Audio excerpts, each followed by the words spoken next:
This is part 2, and this is where I get to show you the Sony PlayStation.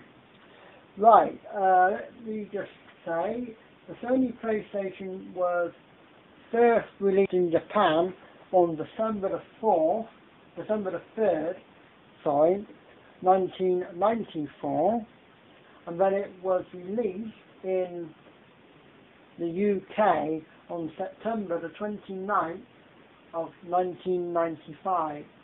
So basically,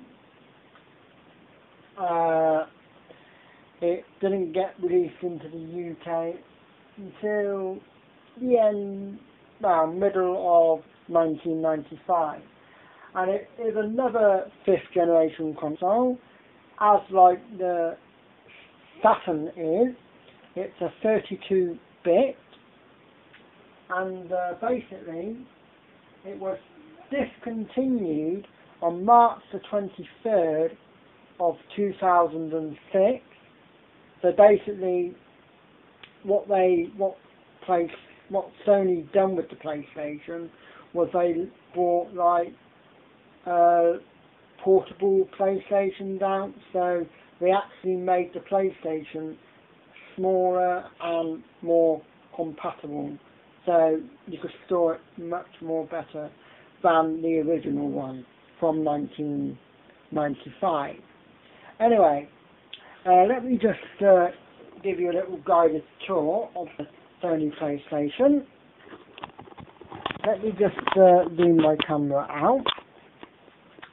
Now, as you can see,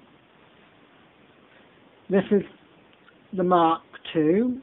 Now, the only easiest way to know it's the Mark II, not the Mark I, on the Mark II, they've actually got symbols instead of saying open, power, but they did leave reset on the Mark II, so that's basically how you know it's Mark II.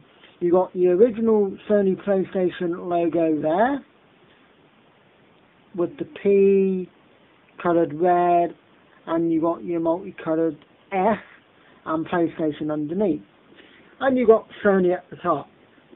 Right, if we quickly just look at the side, at the front, you've got your control ports there for 1 player and 2 player, and you've also got memory slots at the top where you can actually save the games, and you can actually transfer information via memory card slot 1 and memory card slot 2. And basically, the PlayStation Sony never had anything like online support, so I don't know why, but the online support for Sony didn't come out until the PlayStation 2. Right, basically if you open up that, you open up the lid, you can actually stick CDs, music CDs into your PlayStation there. Your reset button, your power button, not like the old Saturn, it does not have a SCART lead or nothing. It just uses the aerial lead, so that's where your aerial lead will go from. It's a RF unit, and there you got your power supply,